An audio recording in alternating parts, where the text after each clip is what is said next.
Hi, everyone, and welcome back to another episode of DSACO Up for Discussion, your go-to podcast for all things Down syndrome. I'm Sarah Sewell, and today we're diving into some of the amazing programs that are offered at DSACO, especially the ones that are led by our amazing program coordinator, Rylee. We'll start by talking about how we're supporting individuals early on in their educational journeys with our enrichment lab, and then we will transition into programs like our famous Kylie's Kitchen, independent living skills that help prepare life beyond the classroom.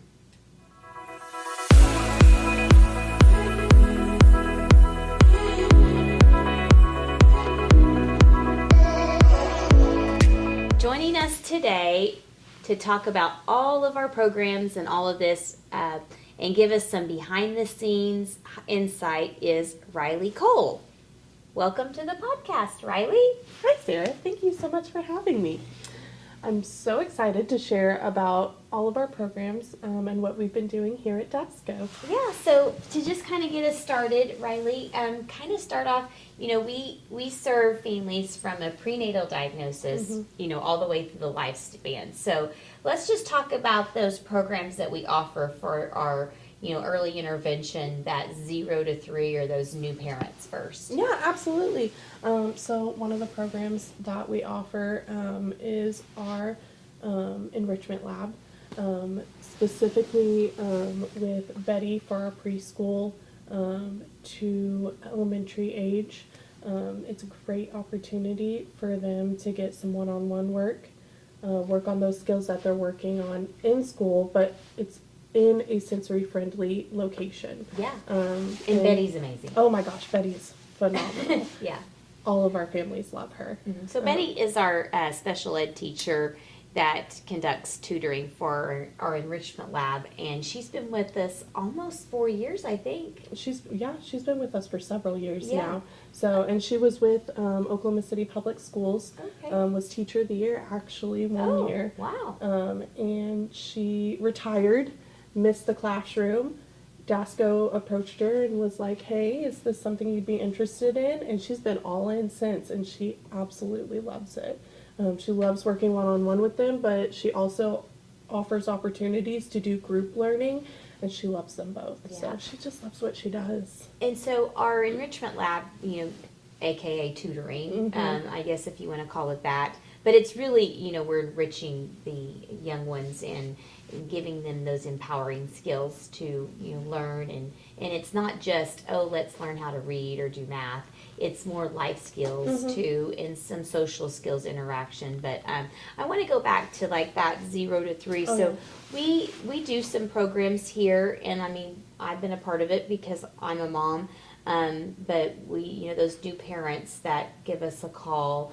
Tell us a little bit about those programs and services and supports that we offer at the very beginning stages. Absolutely. So one of the programs that we offer is our New Parent Breakfast, which is a time for our families to come into the office, get some yummy, breakfast and brunch items, and then just have a time to connect with other families that are a little further along in the journey. Right. Chance for them to ask questions that a doctor isn't going to really be able to answer, like what's my kid gonna do in the morning, when I'm getting ready, like how are they gonna behave? Because as a new parent, you're like, especially if you have older children, it's like, well, are they gonna act like that like my other children, or are they going to have needs that I'm not aware of, Right. that I need to account for in the morning routine to get everyone out the door? And a doctor's not necessarily going to be able to answer that question, Right. but a veteran mom is going to be able to tell you, well, this is what our family did. Yeah. As well as it's a great chance for them to connect and get plugged in within DSACO to find out, what programs are available for me along the way, and how is DSACO here to support me and our family. I know we put together those new parent bags, and we've kind of changed those a little bit to offer some additional resources, and sometimes it can be a little overwhelming. So I know Yeah. one of the things that we've changed is we really want those families, when they call us or inquire about coming to the office first, we really want them to come in and kind of have that sit down interview and Yeah. go through the packet with them, and tell them all the here's a book. You don't have to read all of it. You can thumb through the pages. I know that we've had families that have joined us, maybe not at a birthing time, but maybe their child might be 3 or 4. So those new parents, it's anybody that they can come in, and they don't have to just have had a new baby, Yeah. for instance. And like you mentioned, it's that connection and building those relationships. And I will say that's really important. Oh, yeah. That's right. Really, how our organization started was with those parent Yeah. connections. Well, we want to meet the parents at where they're at within their journey. If they Yeah. don't connect with us until they're 3, 4, 5, that's fine. We'll meet Right. you where you're at. But in the event of like a prenatal diagnosis, like we're going to meet those parents exactly where they're at, help them along the way. However they need help with, if it's getting connected to local resources, if it's getting plugged in here and utilizing all of our resources, as well as our programming. I know that we kind of have here are the first 3 things to do for new parents, and really that first step, apply for Social Security, Yeah. because whether you qualify or don't qualify, you're going to need that letter regardless. And then apply for the waiver, which Kathy and I talked about the waiver on an episode prior to this, so we tune into that for sure, listeners. And then thirdly, we encourage everybody to get set up with Sooner Start and start receiving those early intervention programs, which then transition on to the education system when they are 3 into preschool. And then, because it is, 74 or more percent of our population has hearing issues, those hearing screenings right off the bat are critical, so that we can, get connected to resources there for hearing, because that does have an effect on speech development and the delay there. So I know those are kind of the if you can't do anything, do those 4 things. And of course, we're always here to help get you plugged into those services and supports and all those applications, which is why we kind of want everybody to come in so we can kind of go through your notebook and your bag of items. And then I'm just going to segue right into, that's a great way to talk about our moms and our dads programs. So you want to kind of tell us a little bit about those 2 initiatives? Yeah, absolutely. We service individuals with Down syndrome, but we also need to focus on those individuals that are supporting them, and that's the moms and the dads. Our moms group is made up of some incredible warrior moms that, they are in the trenches, and sometimes for them, it's just getting together as moms and just having that community just amongst themselves. And so that's what our moms group is. It's moms supporting other moms, holding their hand and saying, hey, I've been there, and I'm just going to sit with you right now in this moment with you. And, I know for our older veteran moms that they've been there, they've done that. It's very much a healing process for them too, to be able to take their story and go back and help younger moms. And it's uplifting for our younger moms because they can see past where they currently are to see, if we can get through this phase, or, this open heart surgery, or, we need to look into, sleep apnea because my child is now experiencing that. This is where what the future holds for us. And it's a beautiful journey. So, and then our dads group, dads, they don't want to talk about their feelings as much as moms. But, it's a time for dads to get together and, just take a breather from just the stress that they hold of, I need to hold my family together. But we forget that someone's got to be there for the dads too. Yeah. And so that's where other dads come in. Right. And they're able to be like, it's tough on the family unit, but how are you doing, like, as an individual? I think all the questions and direction always go to the moms, and we've realized that our dads needed the support as well. So, absolutely. our moms on a mission, that's what we like to call them, and then our dads appreciating, Down syndrome. And I know we try to have them meet at least once a month. I know and those are really kind of important, and I'm a mom and I can attest to that. And if anything, like you had mentioned, just the connection of talking to other moms that have either gone through similar relationships, but the fact that we just sometimes need a break from life in general. And sometimes we talk about our kids, sometimes we don't. Sometimes we might talk about, other things, but having that connection and that go-to, I think is so important. And then I think, kind of segueing into back to the child, you talked about the enrichment lab and that being our tutoring program. It's really for like all ages, right? It really is. It really is. And Betty is well versed in all ages. Getting that younger preschool kind of age in is great because, she can go ahead and set that, educational foundation that they can jumpstart from once they enter, their schooling, whether it's public or private or homeschool, whatever it may be. She can start the foundation, but she can also, for those older individuals, elementary, middle school, even high school, say, okay, where are you at? What foundation is there? Right. Let's grow on that. And then for our older adults, post high school, we are lifelong learners. But if you as an individual are not constantly using those skills, you do start to lose them. And so for our adults, it's very much the focus on what skills do we have, what skills did we have and no longer have that we need to rebuild, and let's, on a weekly basis, use those skills so that we don't lose them. Yeah, we might not be focusing on so much, reading a book, but literacy skills to read, recipes or directions to something. Street signs. Things like that. And I think Betty's, really great about, like you said, meeting them where they're at and continuing on.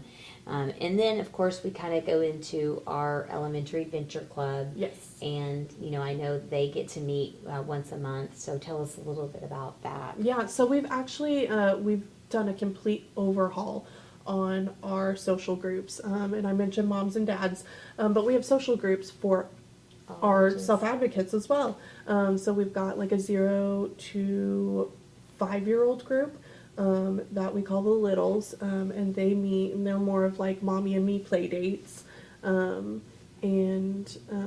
That is a new program that we've started. But then we have our elementary age, which is 6 to 12, and that's been running for years now. But we're continuing it, and it's an opportunity for them to meet at the splash pad, or like I believe next month they're meeting at House of Clay to paint pottery. Just a fun time for them to get together with peers and socialize in a non-educational environment. To develop friendships and also explore other opportunities that are safe. So we try to pick locations. I know you do look for locations that are sensory friendly for some of our elementary age kids, but also safety and security, because sometimes the pool can be a little scary for some of our moms, and so I know we pick specific pool places that you can see all the way around the perimeter. And there's a fence. And there's a fence, and there's lifeguards on duty, and so I know we do try to take all of those things into consideration. But tell us about the the teen programs and things. So then we have our Teen Connect that starts at 13 and that goes through to age 20.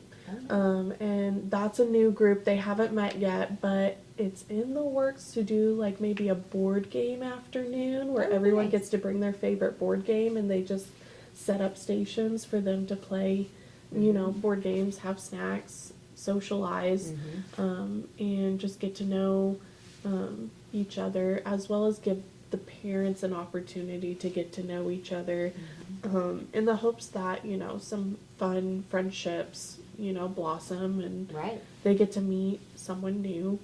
But also you're working on those social skills. Absolutely. Like So playing important. a board game, turn taking, interacting with others, emotional cues, all of that is encompassed. And then we have our DSACO club, which we've had for years, Right. but we've kind of restructured. So it's 21 and older now. Uh-huh. And the reason we did that is because a lot of my adults want to do Adult things. adult things. Yeah.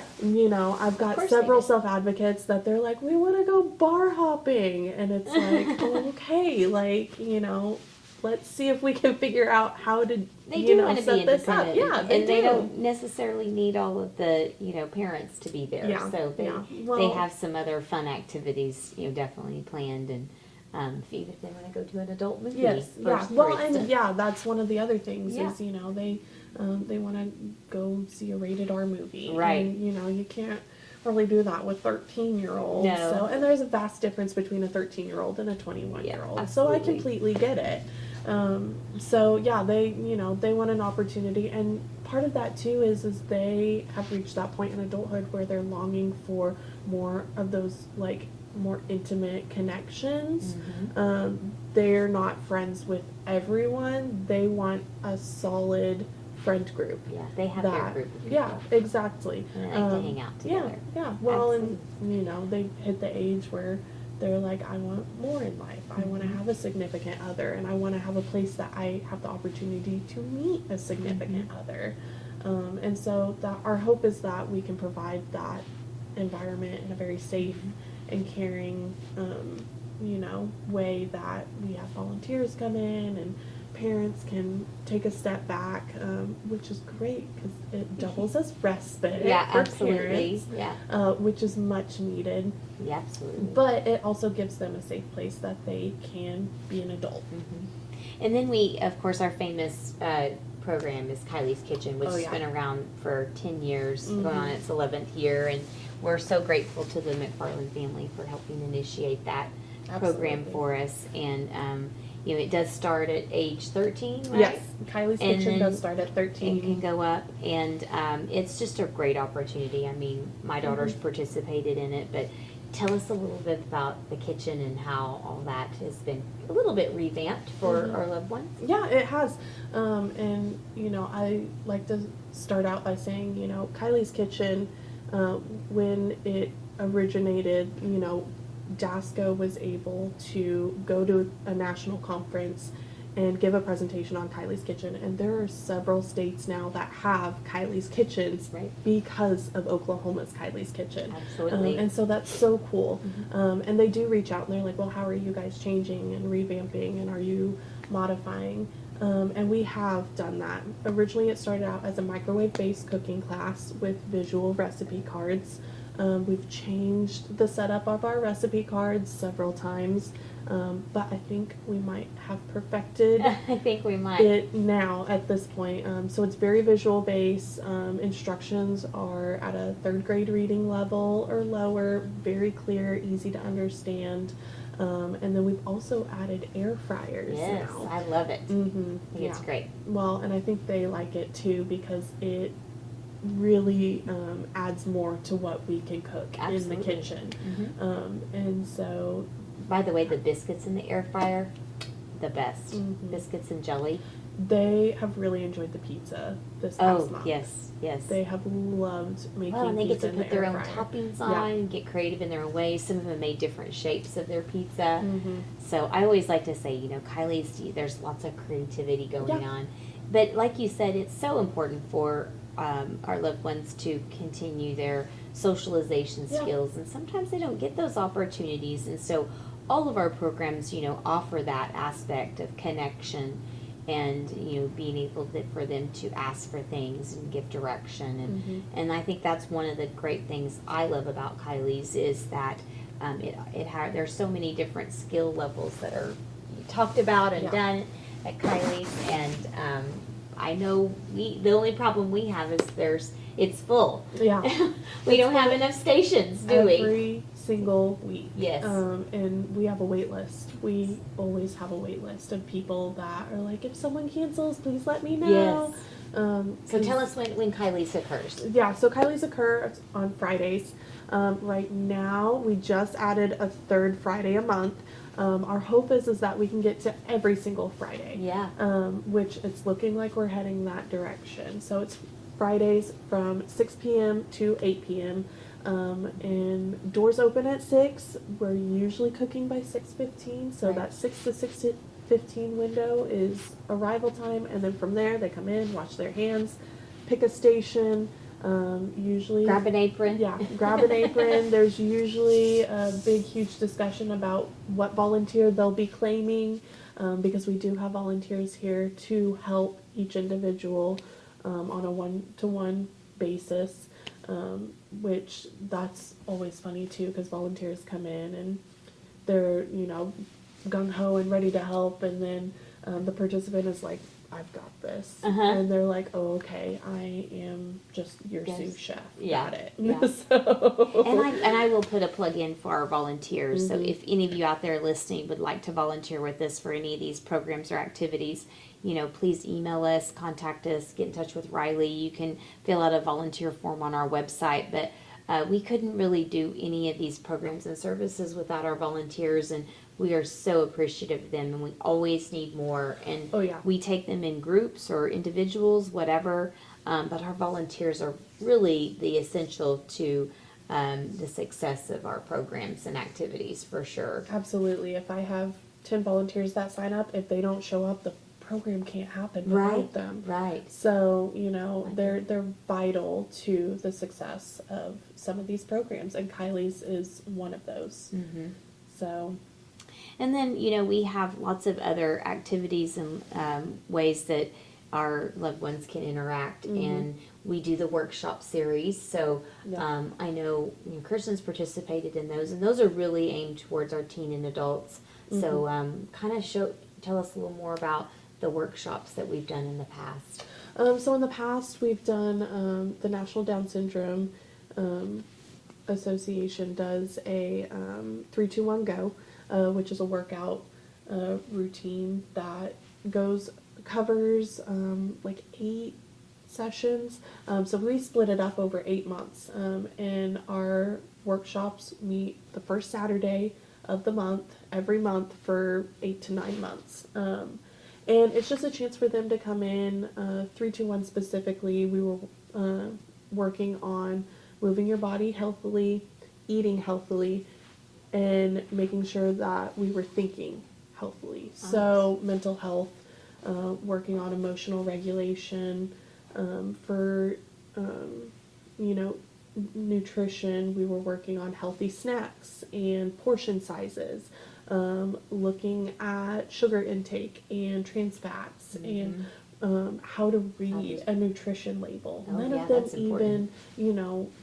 you picking up food and stuff, like none of them had even ever really noticed a nutrition label before, and they were like, oh, that actually means something? Like, Yeah. I thought it was a barcode. Right. So, So getting them to important. slow down and kind of notice those little details. And we do, one of my favorite sessions with that was we took everyday food items that our self-advocates from the month before had said were their favorite food items. So like fruit snacks and soda, like a can of soda.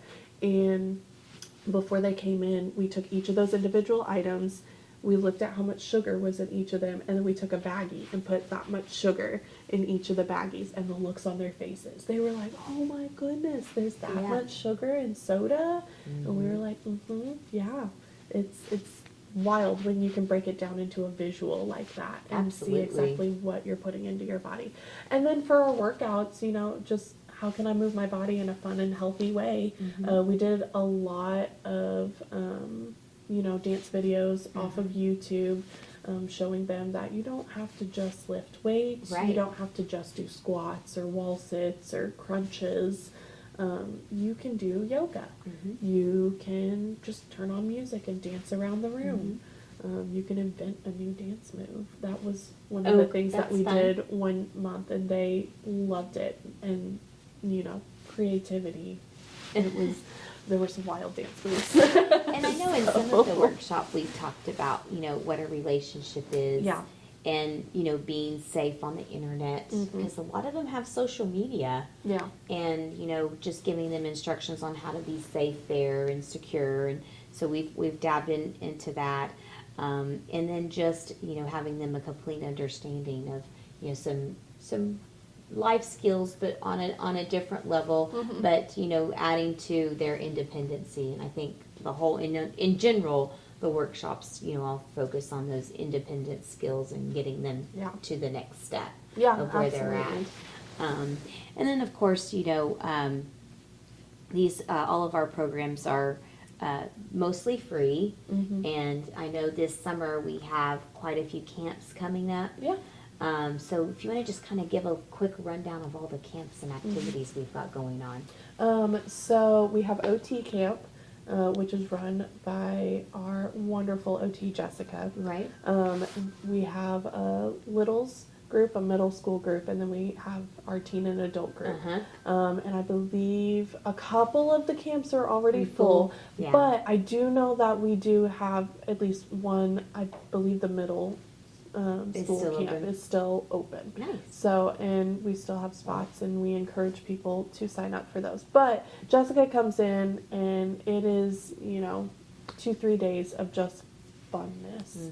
They have fun, and they don't even realize that they're working on OT skills I know. Because, she comes up with a theme, and I believe for like the adults this year, it's Wicked themed. Oh, fun. So, I love that. she's planning on bringing in the music and the dancing, and they're going to have an absolute blast. And, working on sensory skills and, as well as social skills, everyday skills, life skills. Hygiene. I know that's a big one that she touches on at every age, whether it's learning to wash our hands appropriately or taking care of our bodies differently or the changes in our bodies.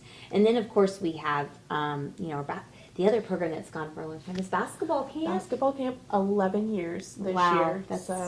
We do have a new coach this year. Yes. But Coach Dylan, he's been volunteering with us for the past 5 years, so I think he'll be great.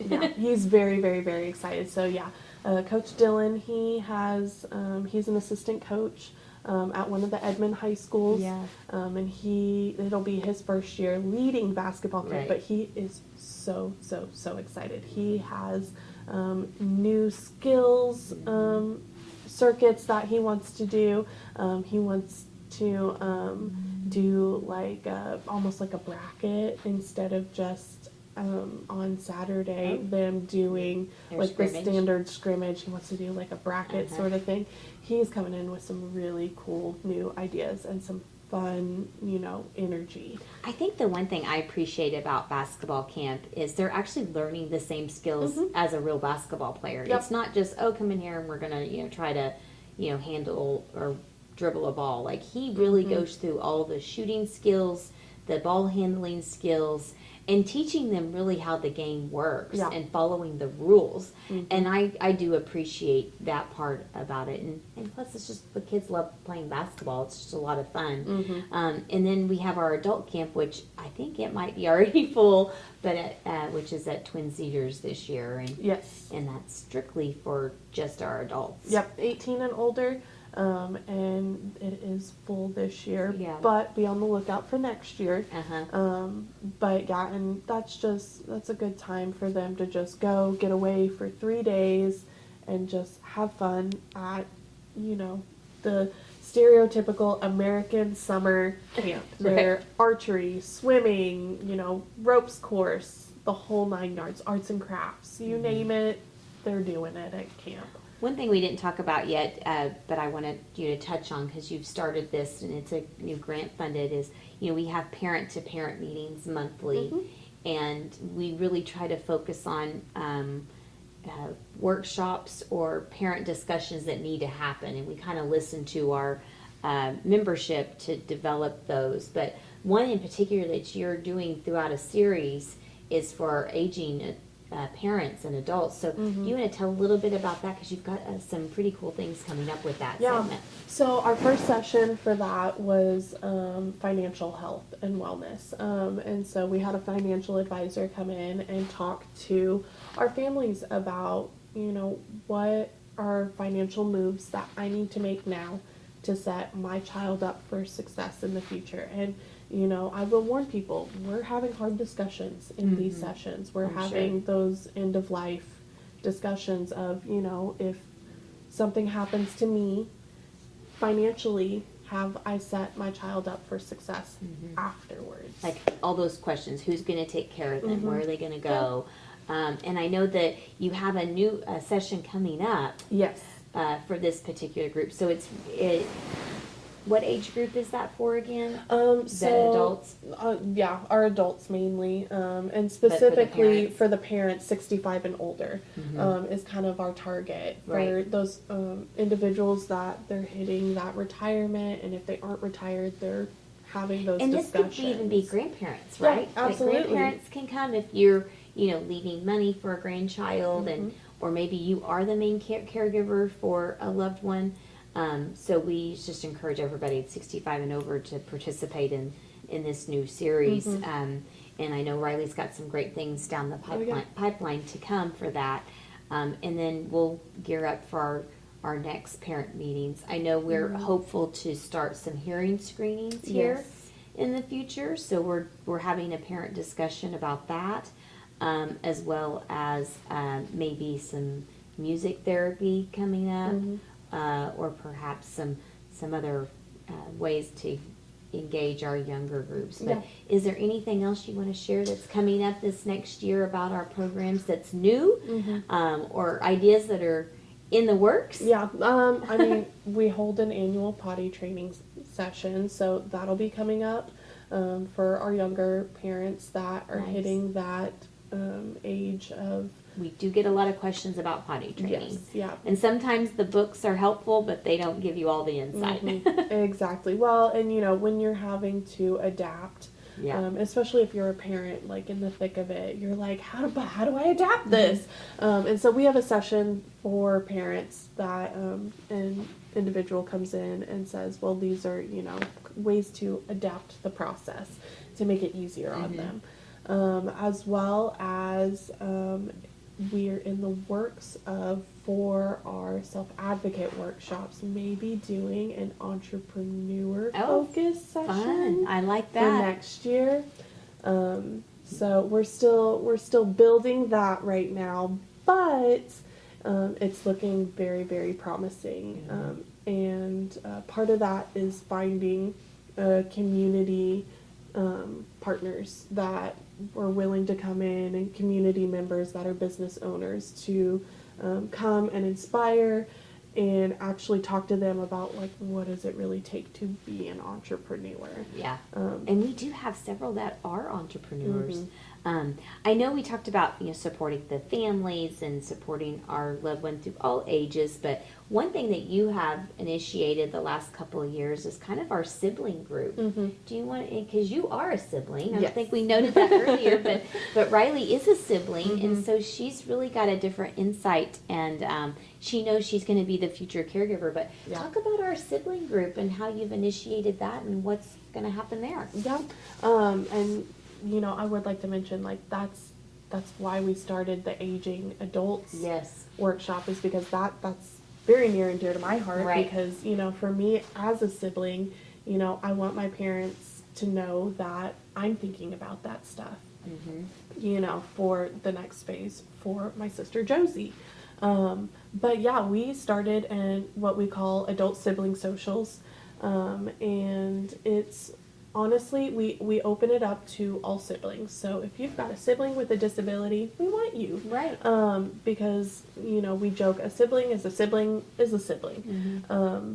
Because it's fascinating that you can meet a sibling, and it's like that instant connection of, like, you get it. And I'm sure the moms and dads have a very similar feeling amongst themselves. But our adult group, it's mainly online as just a resource right now of I'm having a sibling moment, and I just need to connect with other siblings. So we have a group me, and the moms and dads have a group me too.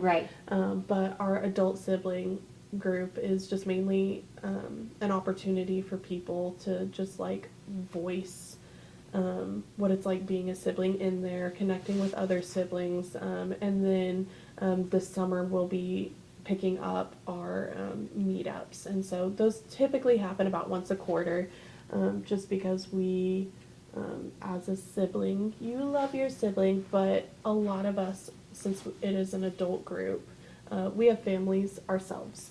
Mm-hmm. So, take care of your family is the first priority. Right. But when you need a sibling meetup, we hold them once a Yeah. quarter. So, Yeah. Well, I can't thank you enough for being here, Rylee, and sharing about all our programs and initiatives and activities. And I just will say we do about 300 of these a year. So it's a lot. It's a lot on Rylee's plate for sure. But if there is a program or initiative that you're interested in, or that you would like for us to develop and see a need base for us, please reach out, give us a call, contact Rylee. She's all about starting new things and innovative things, so we'd be happy to listen and see if that's something that we can start. But thank you for talking with us. It's clear that you and DSACO are making such a big difference in the lives of so many of our families across the state of Oklahoma. So I just would like to say, if you're a parent, an educator, caregiver, or a self-advocate listening right now and thinking, I want to learn more, I want to get involved, please don't hesitate to reach out. You can visit our website at DSACO.org to learn more about our enrichment lab, sign up for Kylie's Kitchen, and any of our other programs and activities that Rylee talked about today. And if you'd like to explore with us on a future episode, email us. And again, thanks for tuning in to DSACO Up for Discussion, and we'll see you next time.